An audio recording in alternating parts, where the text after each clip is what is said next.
The Local Show, sponsored by Victory in Motion, home of knee repair, not knee replacement, on News Radio 570 WSYR, on 106.9 FM, and live everywhere on the iHeartRadio app. The Local Show features in-depth conversation with business owners, employees, and influential business leaders throughout Central New York, exploring their successes, challenges, and reasons for doing business right here in our growing community.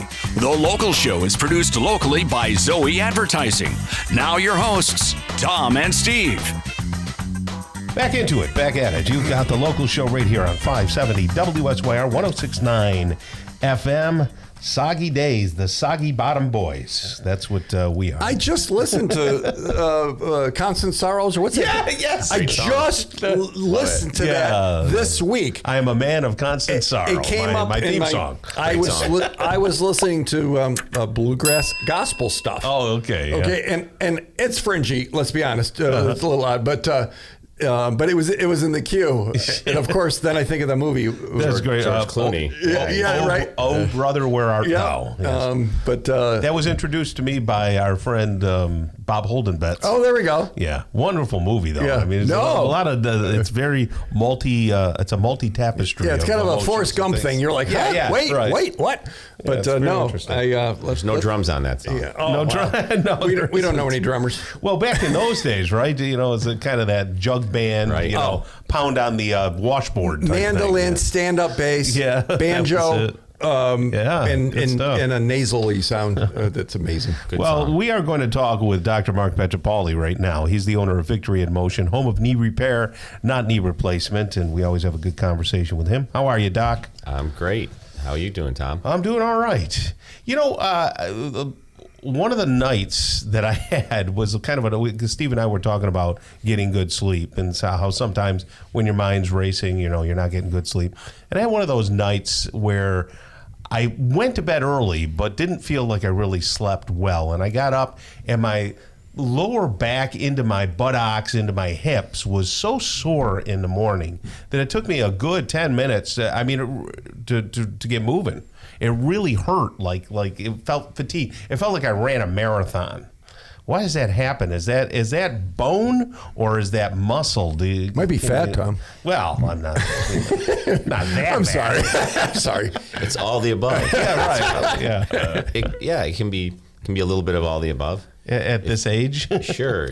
Most of the time, if it's going to happen that quickly, it's probably more muscular. You slept wrong and your muscles are spasming, but it can be ligaments, it can be bone, it can be discs if it's your back, right? You sleep wrong, your disc kind of bulges one way or the other way. But most of the time that's going to be muscle, and that's why when you warm it up and get moving, it tends to go away. It took a while. Yeah, am I the only one that you get up at first and it's like, okay, but Tommy, I was that way on this last Monday. Yeah, I spent the weekend going to Maple Farms. Oh, right, you were walking around a lot. I did a lot. And I'm driving and stuff. And Monday, I was just awful. And then Monday night, my wife has back stretches. She says, "Here's some," and she knows because she had surgery. I felt a zillion % better on Tuesday morning. Yeah. Perfect. So is it okay to stretch in the morning, or do you have to, for a while there, I remember in the 80s, they used to say, do your good mornings, right? And I don't know that the good mornings were that great a deal because people were using weight and bending over. So tell me, what are your stretching, thoughts? you can get into a whole, people have all kinds of different views on stretches. In general, it's maybe a little better to warm up before you stretch, but that's not, not everybody follows that. So cold stretching isn't quite as good, like getting out of bed and immediately stretching. Yeah. But moving your muscles and moving around and getting the blood flowing and then stretching is probably a bit better. Now, having said that, my father-in-law is 97. He gets up and he does stretching and exercises, and right away he does ballistic stretching. What's ballistic stretching? Well, like bouncing up and down, touching his toes, like you used to see the old military recruits do. Sure. So different strokes for different folks, but in general, I would say that warming up first before stretching is probably better. Yeah, we should put his dad and your dad in a boxing ring, because your dad is quite. Well, he's 84, and he he'll walk first. So he'll walk and warm up his, muscles. Yeah, and then that's better. Then he'll go do the weightlifting and all that. But, sure. He's not lifting big weight. Like you said, it doesn't matter how much weight, just a little resistance at that age, and keep that stuff moving. Well, you just said something moving there, right? Yeah, so right. Motion is medicine. Obviously, our name is Victory in Motion for one of those reasons, because when you're lying in bed at night, you're not moving. And you do tend to get stiff. Yeah. And so motion is medicine. And so moving first is always a good thing. And then maybe the stretching after that. But motion is good. Our joints and our bodies are meant for moving. That's why sitting at a desk all day long is and some people say as bad as smoking cigarettes. Wow. To take days off, I mean, okay, it's the weekend. Do people do it every day, or do you mix it up? Well, moving every day you should absolutely do. Okay. There's no doubt. I mean, even walking. Right. Why not? As our ancestors, Sure, never had a day where they didn't move. Of course. But do you have to do heavy exercise every day? No. You don't have to get in the gym and lift every day.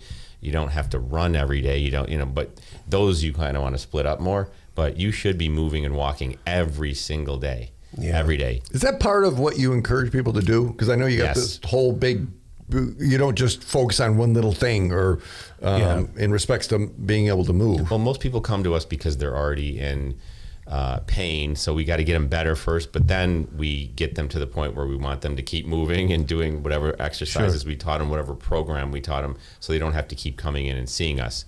So I would say that if I could get in front of more people and prevent things, that would be better, but it's hard to get people together to do something preventive. Yeah.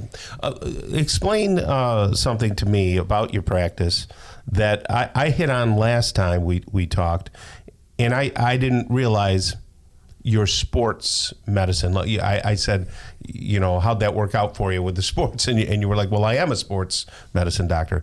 But how did you integrate the sports medicine doctor with being an orthopedic surgeon, and then as it shifted over to what you do now? Tell us the difference. So now what does the practice look like? Well, yeah, my uncle was a doctor, and when I was growing up, I wanted to be a doctor. I wanted to be a sports medicine doctor. And he said, in order to be a sports medicine doctor, you have to be an orthopedic surgeon. And that's not 100% true now. You can be a non-operative sports medicine doctor. There's such a thing. But that didn't exist back then. So I knew I wanted to go into orthopedic surgery. So those two things kind of meld together. They came kind of automatically. You do your orthopedic surgery residency, which is after your 4 years of medical school. That's 5 years. And then you can do you can specialize in a fellowship. And that was sports medicine. There's spine surgery. There's pediatric orthopedics, there's hand surgery. So a fellowship is an extra year of training. And so that was the sports medicine training that I did down in Birmingham, Alabama with Dr. Andrews, James Andrews, who's the greatest sports medicine doctor of all time. And that's where I learned, he did a lot of surgery, but he also probably could have operated on 2 or 3 times more people than he did.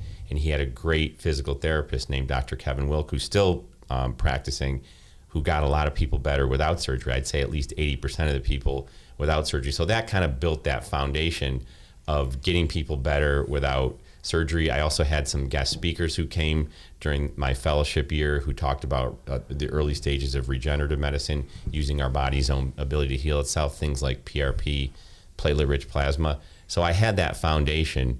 And then when you go into traditional practice, insurance practice, they kind of hem you into only doing, a certain way or a certain thing. And so as a surgeon, you should only do surgery, et cetera, et cetera. So over time, it evolved into what I'm doing now, where I'm doing a lot more regenerative medicine, where we let your body heal itself. So let's hear some more from Dr. Marc Pietropaoli, owner of Victory in Motion, home of knee repair, not knee replacement, and a whole bunch of other things, right after the break.